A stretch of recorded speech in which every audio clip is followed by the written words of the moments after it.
Hi, this is a video 4, and in this one I will show you basically next steps into creating very simple rig and using it for a simple animation.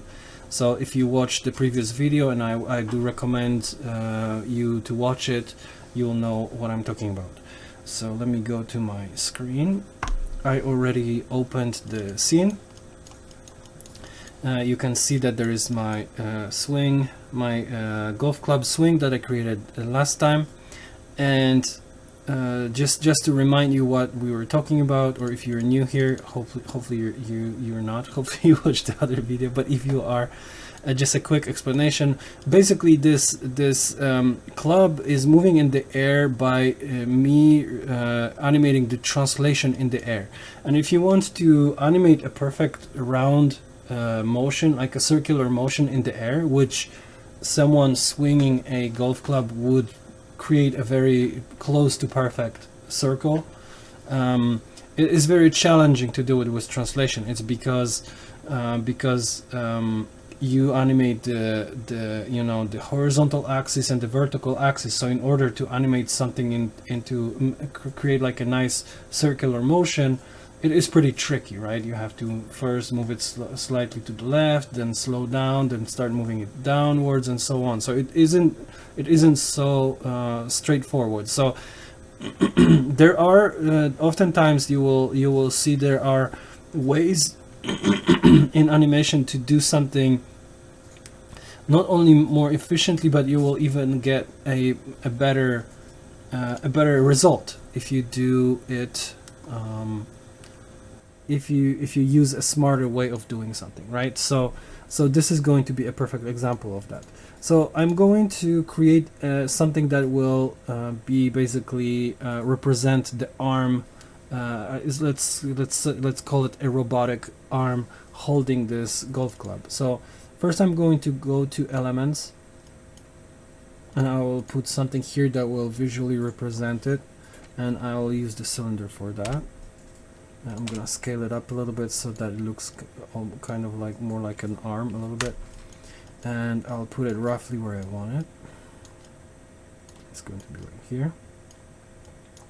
Okay, this is going to be my arm holding the golf club. So now, just like in case of the golf club, I need to create a pivot point for it to rotate, so it rotates around here rather than around the pivot of this object, which is in the middle, right? Because if I try to rotate it now, it's going to be doing this, and I don't want that, right? I want it to rotate like an arm. So I will go to elements again, and I will make a skeleton node. Now I'm going to align the skeleton node to this arm. Translation rotation. I dragged it with holding left alt on the keyboard and a left mouse button on the mouse. Now I'll just move it up here. I aligned it so that I can have it perfectly in the center of this object. Okay, now I have this here. I'm going to go to my constraints, and I'll use a parent-child. Drag and drop it on this on the arm mesh, and I will now select this joint and drag and drop it here into source, and I'll use snap and lock. And now you will see that I can select this joint and I can rotate it. So this is going to be my arm holding the golf club. All right. Now, how do I attach the golf club to this so that it can, so I can still use it and whatnot, right? So one way would be to just grab this and parent it to here, to this joint, parent. And now you'll see that if I rotate this object, the golf club rotates as well. But if I grab the golf club, oops. Oh no, what did I do? If I rotate grab the golf club, what am I doing? Something. If I rotate the select the golf club, and I rotate it, I can also still rotate it, right? So this is the situation I want. So the arms are rotating, and also the golf club is rotating. But but I'll show you another way of doing it. That is that will demonstrate another constraint that we can use in rigging. So I'm going to unparent this first of all. I have to right click it, but in Motion Builder for some reason selecting a joint is not so easy, so you have to like really hit that line on the joint. There, I did it, and now I unparent and confirm. And so now I'm going to create an arm for this, like a hand. Elements, skeleton node, joint. I will once again, it's put it in a weird place for me. I will once again align it with this joint here, just so that they are in the same space, in this like, so they are, you know, in the same place. Now I move it down, and I'll put it roughly where I would like this golf club to be. Now I'm going to parent this to here, and I have my arm now and a hand. So this is the arm, and this is my hand down here. So now I just need to attach this golf club to this hand to be able to move it, so that I'm still able to move it. And so let me rename these joints so that it's easy for me to select them, so I don't get lost basically.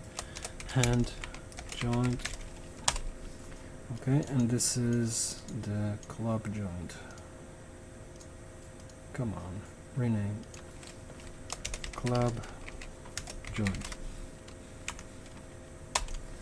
Okay, so I will show you another constraint, one of the very basic constraints, but that are very useful, and that is position. So I'm going to drag and drop position onto the club joint, right here, constraint object, and I will use my hand joint as the source. And now remember pressing active, snap, and 0 buttons. So now I actually want this club to go where the hand is, and in order to do that I can press 0. When you press 0, it unifies all the transitions and whatnot, translation and rotation. Okay, so now I have an arm that can rotate up like an arm, and I have a club that is, as you can see, is completely its rotation is independent of the arm, right? And this is a good situation for us because I already have the animation of the club, right? So if I play the animation, you will see that the rotation is still there. The translation isn't there anymore, right? It's not moving in space anymore because I attached it to this arm, right? But the rotation is there. So now I'm going to add basically the arm moving the club. So I'll go to my F curves, my rotation, and I will first of all put a key on here, and now I will make the animation. So it's gonna be here.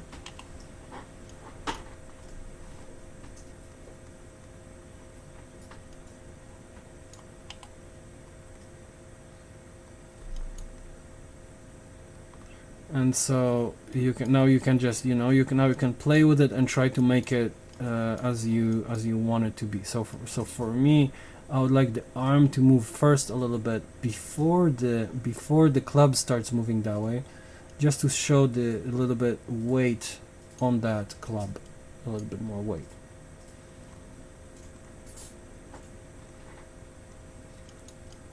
Okay.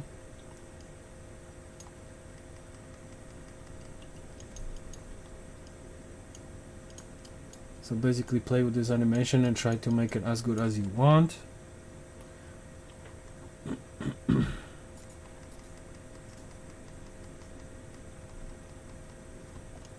Oops.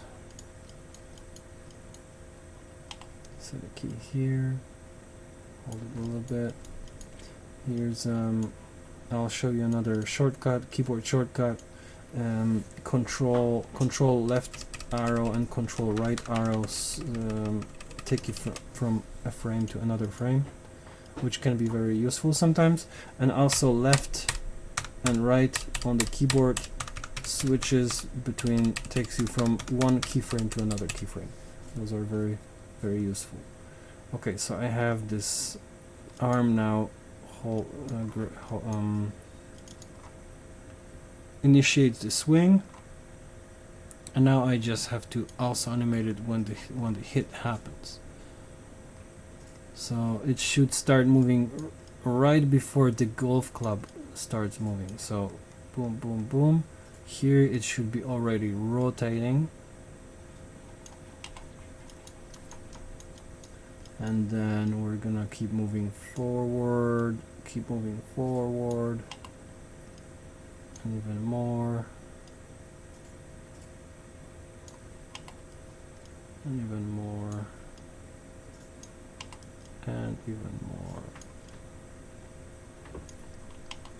And now let's see, I just roughly did this curve. Let's see how it looks like. It looks alright. It looks a little slow, but you can see that the motion in the circular motion in the space is now perfect, right? That's why using this rig for it just works so much better, because all you need to do is now is animate the rotation in order to have a nice circular motion, right? While last time it would be very, very tedious trying to move it in space and trying to basically create a round motion in space. Okay, let's play around with this animation to make it look better now. So now that we have a technical knowledge to use this rig, let's make it just a more pleasing looking animation, and let's focus on little details and see what we can improve. So first of all, one thing that I see right away is that the swing is a little slow, in my opinion. It looks a little slow, so I'm going to speed it up. So I'll start with my arm, and I'll go here and basically change the curve so that it starts moving slow, but then it speeds up really nice, and then slows down gradually. So I want it to have more power, basically. Okay, let's see. Okay, so now the arm is looking okay to me, but now the swing, the golf club is a little too slow. It's like very, very, it's almost like in water, because I changed the speed of the arm, but I didn't change the club. And so I have to adjust the animation of the club. And here is a little problem now, because I have these two joints in the same location, and they're gonna be very tricky to select, right? So I'm going to show you how to make it more convenient. So I will go to Control W, which is schematic view, and I'll press A to see everything I have in the scene. It's very messy right now, right? There's a way to do it better, to clean it up, is if you right click it and go to arrange all. You can do either horizontal or vertical. It's going to arrange all really nice. Okay, and I see my meshes. This is like cubes. This is probably the stairs that I created in one of the first lessons. Here's my golf club stick. Here's my golf club bottom. Sphere is the ball, I guess. And then I have the arm joint, the hand joint, and the club joint is the one that I want to be easily able to select here, right? So I'm going to select it. Now I'm going to press Control W again to get out of the schematic view, and I will go to a properties tab in the resources window. And now here, depending on if you used this option before or not, you may have this switched to default. It's probably default on your machine. So first thing you're gonna have to do is click on this window where you see default type. This is basically a view filter, and right now it just shows you like very basic stuff. But we don't want that. We actually, it is here, but this is good to do. It's good to do it anyway. So press on here, and if you press all, it will show you all the possible properties for the given object. So you always basically always want to have this all here. Okay, so now we're gonna find skeleton node settings, because this is a skeleton node. So, and it's right here. It will be, yeah, it's right here. So you open this little arrow here, and you have these different settings for the skeleton node. You can change the color, you can change the size and whatnot. So even changing the size would already make it possible for us to select it. But also there's this little thing that I told you a moment ago, how in Motion Builder it is really tricky to select a joint. I don't know why is it like this, but it's pretty annoying. It can be frustrating.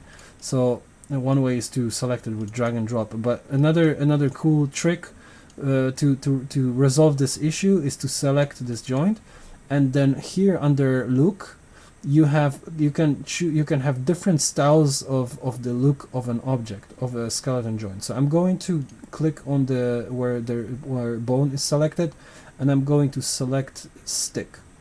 And stick is much more it's basically almost like a marker, and it's super easy to select. See, it's like I can easily, it allows me to select it every time. So that's what I'm gonna use here. Is I'll just show it as stick so that I can easily select it. It doesn't change anything about this object. The size and everything doesn't matter. It's only visibility. So by changing these properties, like the look property, you cannot mess anything up, which is an important thing to know. So you can always change this to whatever you want. Okay, so now now that I can easily select the club and I can see that I can animate it, I'm going to now change this animation, the rotation animation, to fit the arm animation that I sped up. So I wanted to make it more dynamic. Okay, so basically I'll play with this to make it really nice. I never played golf, so don't laugh at me if this is if this is a very bad technique or something. This is not the point. Okay, and then it's already up there. Let's see how it looks now. Okay, it's looking better. It's definitely more dynamic. Now the ball animation is delayed. Let's fix that as well so it looks nice. So basically here it should be already moving. So I'm going to select the ball. I'll go to my translation, and all I have to do is just grab that animation, just move it a few frames to the left so that it starts sooner. There. Okay, so that looks better. But let's keep going. Let's make it into actually a nice looking animation, because this is pretty pretty simple. So another thing I can do, I can add translation to this arm to pretend that it's someone's arm. This is going to give it a nice little more organic look, unless we want to keep it as a robotic arm, but let's just give it a little more nuance. So basically I'm going to animate the translation. So here I'll move it a little bit up.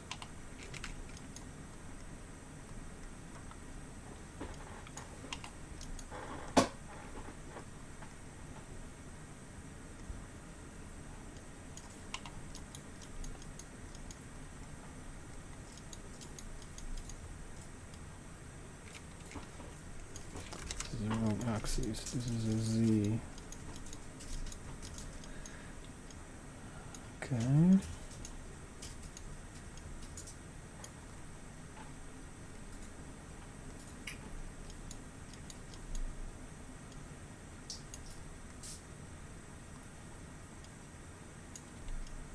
At this point, I'm just playing with this motion and seeing what looks better for me, you know, what I'm gonna like more.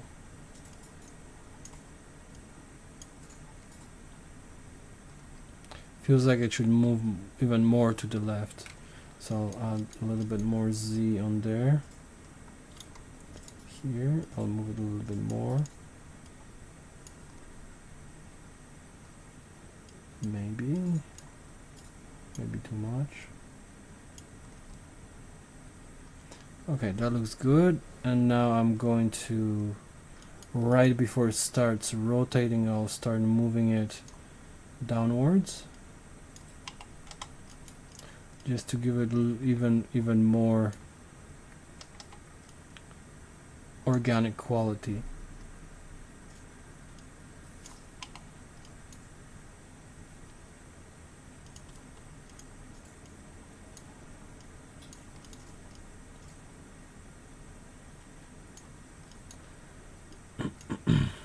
Down and then back up.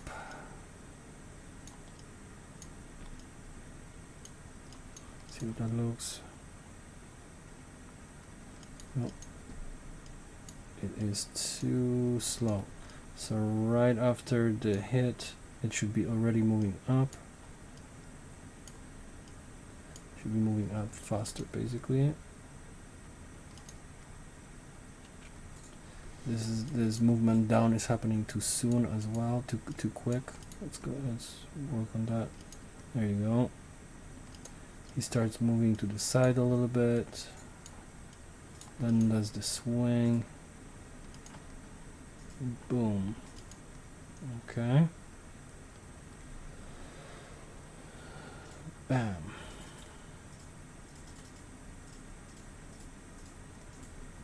Okay. I'm starting to get more happy with this motion.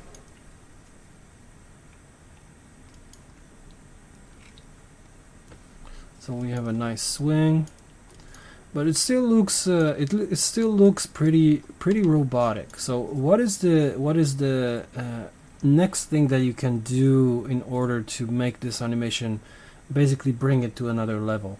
So one thing that I tell people, and this is something that applies to every animation that you're gonna make, even when you're at a more advanced level in the future. This is something that it always applies. And what I'm talking about is making sure that every axis in the motion, in the movement, is being used for something. So unless a thing is limited physically and is not able to move on certain axes. So what I mean by this, when you have, let me switch to my webcam. So when you have an elbow, right, and you're rotating elbow, it is physically limited from rotating on any other axis but just this one axis, right? I'm going to crush my bird here. So basically the forearm can only rotate on this one axis, right? So there are few examples of this in a human body, right? There is the elbow and there is the knee, obviously, right? Pretty much everything else you can move in every possible direction, and that applies to a huge majority of things that you will animate, right? So if you're holding a club, right, and you're swinging it, that club, even when the majority of the movement in golf is that axis, the swing, but there's going to be also a little twist and also a little bit variation on every axis, right? So if you want to elevate this animation and turn it from looking very very automatic and very like simple into actually something that actually looks very organic and very like professional, add motion on different axes, right? So we're going to do this right now. I'll show you examples of that. So for example, here is our our club, and I'm going to, so you see that basically what's happening right now is the only axis that is animated is the X, right? So when I rotate the when I swing the club, it's very mathematically you know, perfect, and that just can't exist in real life unless this is a robot, right? If it's like a robot arm, and the motion, its movement is limited into only to only one axis, then yeah, this could be the case, right? But if we're trying to mimic something that happens in reality, then we're gonna have to add a little bit of twist and whatnot, right? So first I'm going to add a little bit of this twist here. This is going to be tricky now. I think I'm gonna run into a very tricky situation here, which might be a good opportunity to show you a little bit more advanced things. Anyway, so first of all, let's start giving it other axes motion. And here, if I select, if I have all rotation selected, and I'm gonna start putting keys here, you'll see that it also keys my red axis. But I don't necessarily want that, because I put a lot of work into shaping this curve. So I'm gonna leave it as it is for now, right? So in order to do that, is I just unselect this red one, and all I'm gonna be all I'm going to be keying right now is the green and the blue curve. So now I'm going to make a key. Let's see how that looks like. See, so that already looks better. We're lifting the club, and it has a little bit twist, right? And I'm going to do the same thing here. I'm going to give it a little bit, just a little something.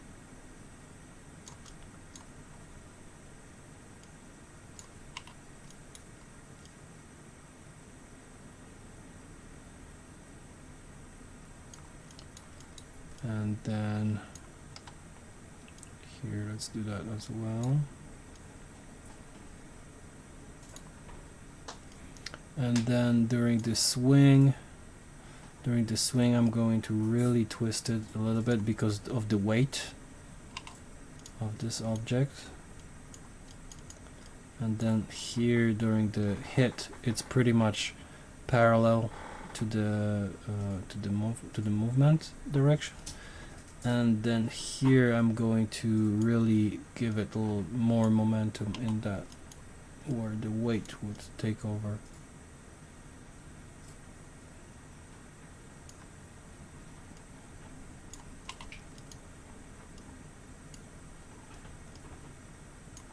Let's see how that looks like. There you go. And it's starting to look good. It starts to look like a good animation. However, if you look at it from this side, you'll see that it's very weird. And this is the mess I was talking about that we're going to run into. And this is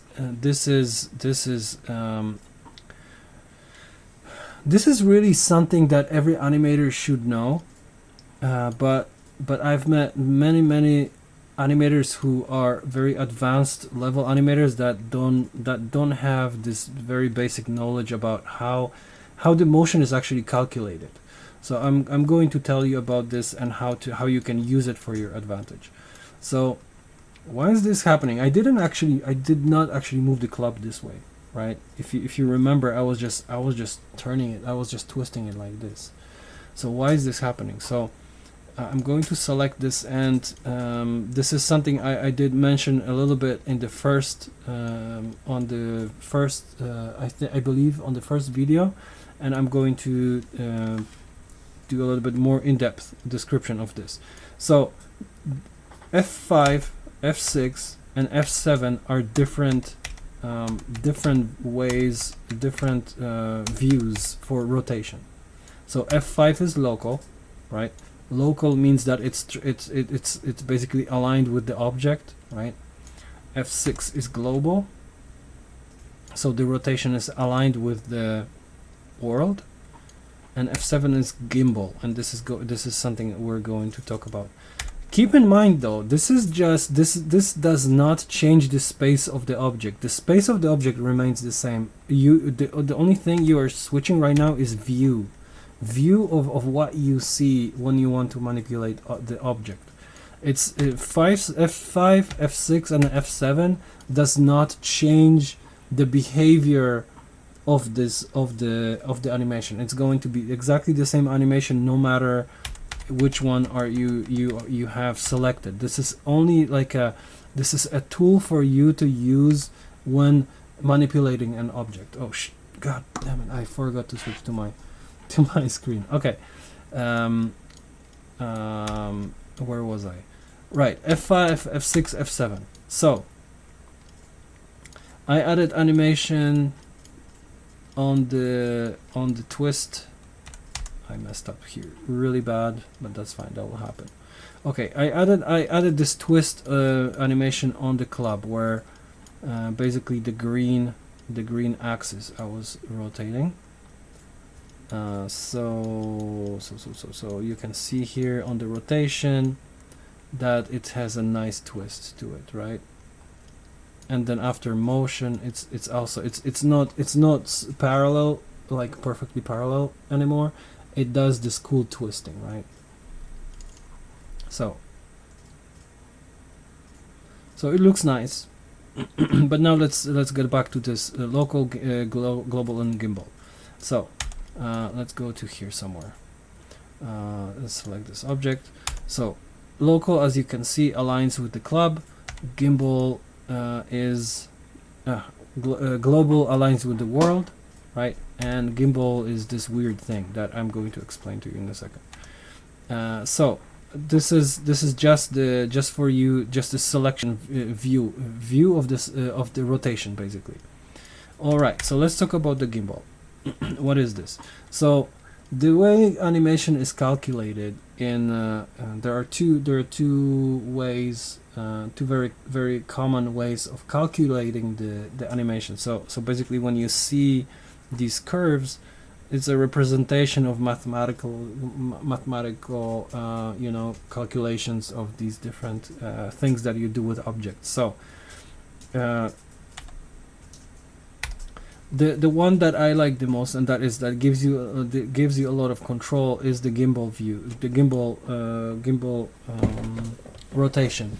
And the way gimbal works is each axis is a child of another axis. So you have a main axis that is a parent, then you have another axis, in this case it's the blue one, then you have another axis that is a child to the blue one, and then you have another axis that is a child to the red one, and to the green one, which is the red one. So you can see it here by the size of these circles, right? So what does it mean that it's a child? It's exactly like with the hierarchy of the objects. It means that when I rotate the blue one, you will see that both green and red are rotating as well, right? So I'm rotating the blue axis right now, and the green and the red are rotating as well. But when I rotate the green one, you'll see that the green and red are rotating, but the blue isn't, right? The blue remains the same. And when I rotate the red one, only the red one is rotates. The blue and green remain the same. And this is something you will have to deal with, because that's how animation is being calculated. It's a rotation of each axis related to a parent axis, right? Because it has to have like a relation point somewhere, right? So basically, in this mode, in the gimbal mode, each axis, you have to be wary and you have to be aware of which axis is the parent of the other axis, and which one is a child. So now if when I switch to this gimbal rotation and I start rotating, playing my animation really slow, you will see that I have a red red axis is swinging, right? But now if I animate the green, if I want the club to do this twist, there actually isn't an axis that will allow me for that twist, and this is really annoying for this case, right? Because it's not going to be easy to animate the twist of the object, right? Because see, when I'm up here and I want to do the twist, there actually isn't an axis that allows me to do it, right? So that's why when I try to just kind of eyeball this animation, it basically made it all weird and crooked like this, right? It's all messed up because there isn't because my axes are not in a nice order that would allow for this motion to be efficiently animated. So how can we do this? So the way to do it is you can actually adjust which axis is the apparent of which one, and also how they are oriented towards each other. So since this motion in this animation, the main motion is this rotation, like the golf this golf club swing, you would want your main axis to be in that space so that you have a really nice curve for the swing, right? But we'll see that the main axis isn't currently in that plane. So how can we change it? And the way to change it is by going to properties. So we select this object that we want to affect, we go to properties, and now we go to degrees of freedom. And when you go to degrees of freedom, you will see rotation in there. We open the rotation, and basically these are the options that allow you to change the axes, the gimbal orientations. So first of all, we have to activate it. So this is the rotation degrees of freedom checkbox. So we're gonna activate it, and now nothing changed yet because everything is set to 0, right? There's a pre-rotation and post-rotation adjustment. So now if you select any of them or grab them with your mouse and move it up and down, change the numbers in there, you will see that it actually affects the animation, right? So by moving these, changing these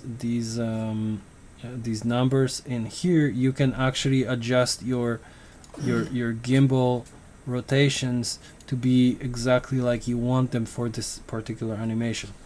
And but you'll see that right now it's not gonna work very well for me because I already have an animation, right? And it's like it's all messed up right now because my animation for this club is on the x-axis right now, right? So it's messed up. It's like my x is now in that direction instead of on this proper direction, right? So let me get back. Let me go back a step. I'm going to reset this to 0. And I'm going to have to maintain this animation somehow. I want to, because I already have an animation here that I kind of like. I just want to clean it up. I just want to make it better, right? So first of all, I have to maintain this animation. And I can do it by putting it on another object. So I'm going to grab an object from elements here, from asset browser. I will use a marker for that so that I don't get confused. I will put a marker in here. It's a tiny little square. Let me go to properties and to marker settings, and let me increase the size of it, and let me change the look of it from cube to hard cross. Okay, so this is going to be my a way for me to make sure that I have this animation basically record it somewhere, that I don't lose it. Actually, let me press Control S, because of the motion builder can have sometimes tendency to crash. So pressing Control S to save file is a good habit to have. Okay, anyway, so how do I put this animation from this object to this object? I want this object to move just like this. So you can do it by using a constraint, a parent-child constraint that we learned about in the previous on the previous lesson. So I'm going to just drag and drop it on this marker. I'll go to my navigator, where my properties for this constraint are. Now I'm going to select this bone, this joint. I'm going to drag and drop it here as a source, and I'm going to press 0 so that the marker pops right where that object is. So now if I play my animation, you'll see the marker is exactly where I want it to be, right? It's following exactly that animation. So now, but now if you click on that marker and you go to your F curves and go to your select your translation and rotation, you'll see that there's nothing there. So it is moving, but there's no animation on it currently, right? It's moving because it's constrained to this other object, right? But if I turn off that that constraint, it's gonna stop moving, right? So now it's just in place. So I have to not only make it follow this object, but I also have to make it somehow bake, and that's what it's called, bake this animation onto this object, right? So there are two names that animators use for this process, is either baking or plotting an animation. So we're going to again turn this constraint back on, make sure that it's moving like it's supposed to, and it is. Now I select this marker. I will go to my F curves. I select my translation and rotation, and now this is the first time we're gonna use this key controls window. You press on animation, and there's an option here, plot selected, selected properties, which means plot selected object. This is the object we selected, right? The marker. Selected properties is which properties we have selected here. So it's going to plot translation and rotation on the selected object, right? And since this object is attached to another object, it follows another object, it's going to go through a frame by frame, and it's gonna take the position and rotation of that object and set a key. So you can actually see that the same would happen if I just set a key right now and then go next key and set a key and then go another key. If I go key by key, it's actually going to do that as well. See, it's actually looking at where this object is in the space, and it's putting a key there so that this animation is maintained. It's like remembered on this object, right? Baked into it. But instead of going key by key manually, we can use this option for it. So animation, plot selected properties, boom, and it's going to ask you about these different properties for this plotting. For now, we'll just use default plot. All right. See, what it did is it went through the entire animation and it set key on every frame, and it's still doing the same thing. But now, if I turn off this constraint, turn it off, you'll see it's still doing that, right? So now this animation, if I grab this object, I can move it around. That means it's not constrained to anything right now, right? But it still has this animation. It's literally this movement is literally baked into that object. So now I know that if I do any changes to the gimbal that we were doing, and if it messes, if it'll mess up my animation like it did before, I know that I have this animation saved into this marker. So it will be possible for me to basically to get it back, right? Because I have it baked into that marker. So all right, so let's now click on that joint, and let's set up our gimbals to where we want them to be for this for this animation. So we know that we want this Z to be like this, in this space of the main swing, right?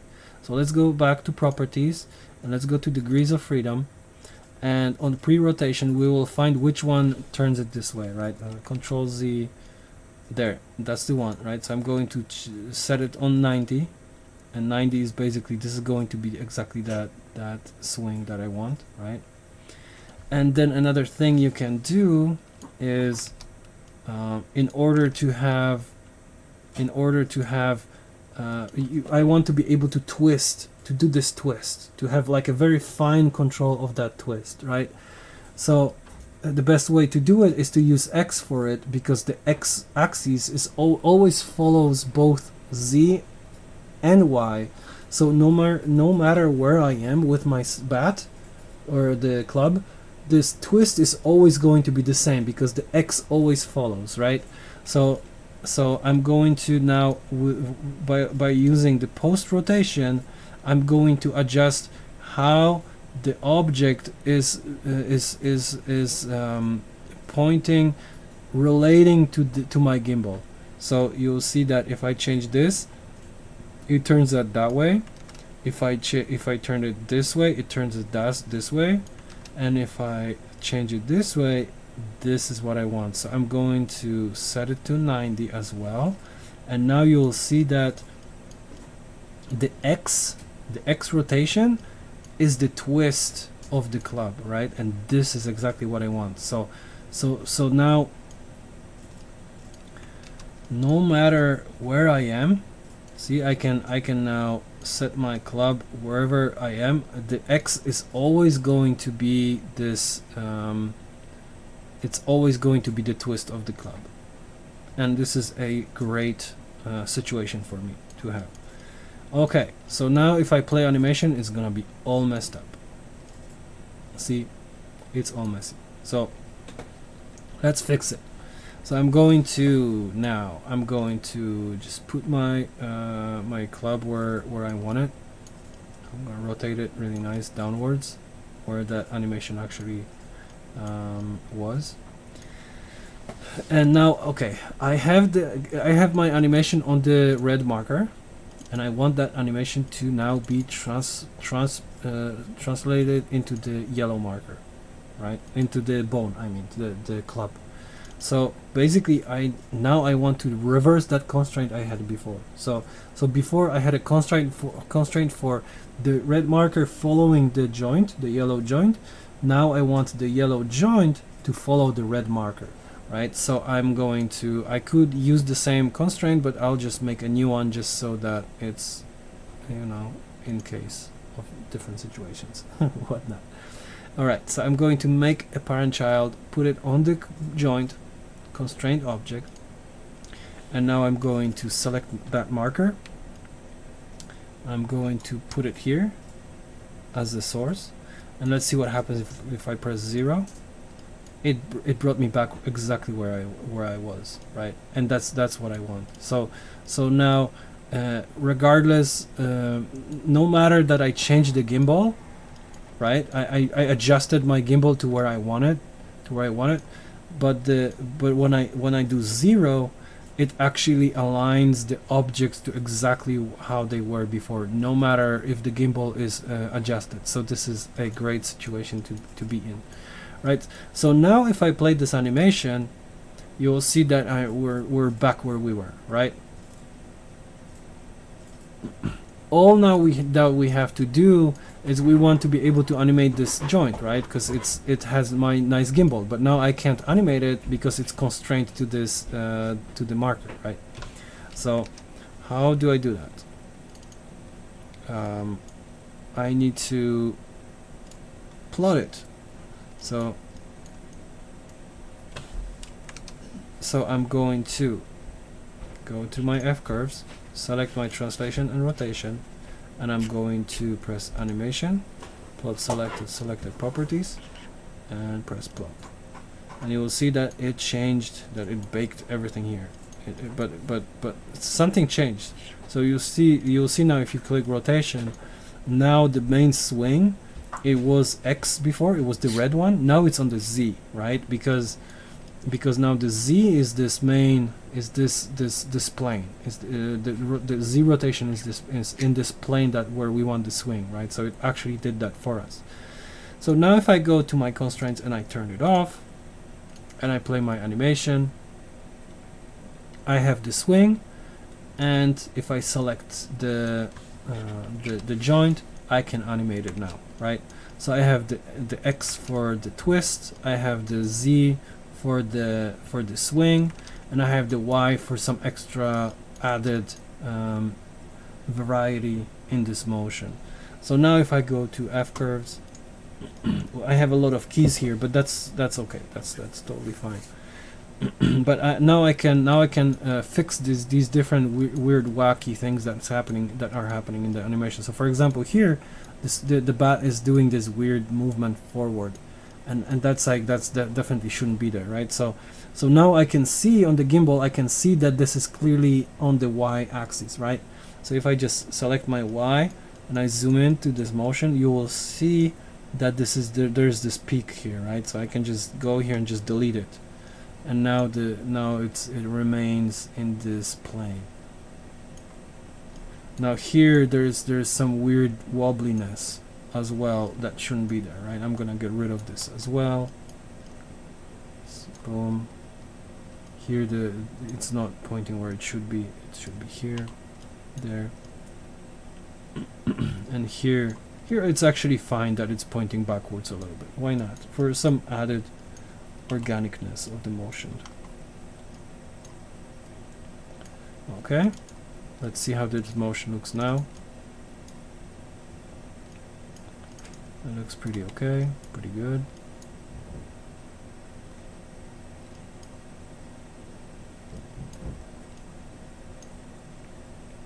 There's still some weird there's a weird movement forward here that I don't like. I'm going to remove that as well. So I'm going to just see, okay, it's happening here. I'm going to get rid of that, leave it here. Just adjust this curve to what I want it to be. Make it nice and smooth. Okay.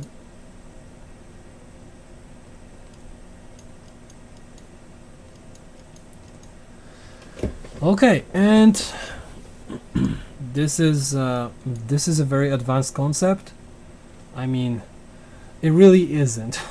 This is something that every animator should know about, because if you don't know about this, you don't really know what you're doing, right? It's like you might be doing something by hunch basically, but you will never know what exactly is happening under the hood. And this is really it's a very, very important knowledge to have in order to have this fine control of the motion, right? So now let me fix this twist here a little bit more as well.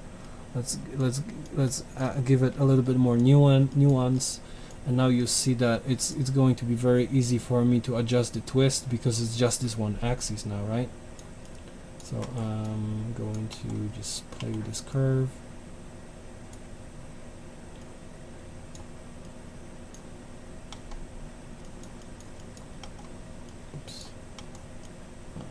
This here.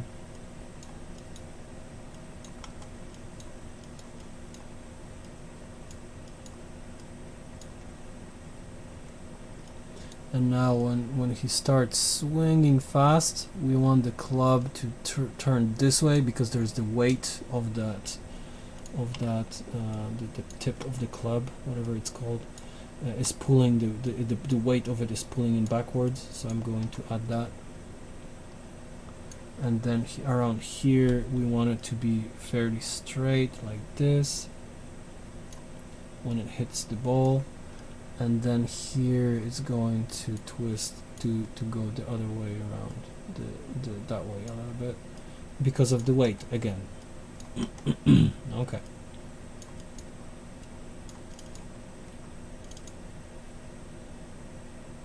There. Then we have a very nice looking golf swing.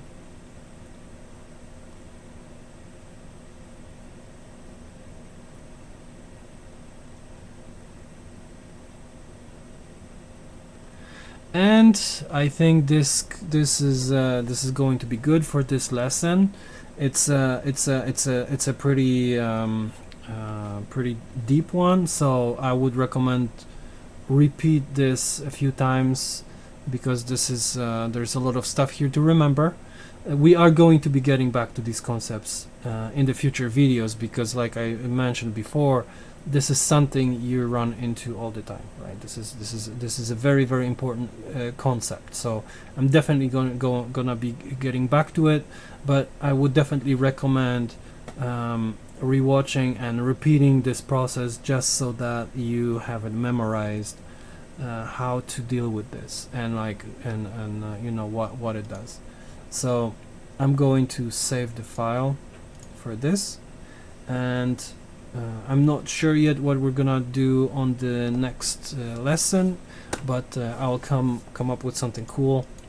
And until then, I'll just play with these things, create rigs, make animations, and have fun with it above all. And thank you for watching. Hope you learned something. Let me know in the comments if the way I'm explaining things is clear enough. Maybe I'm going too fast or too slow or whatever. I want this to be as helpful as possible, so let me know.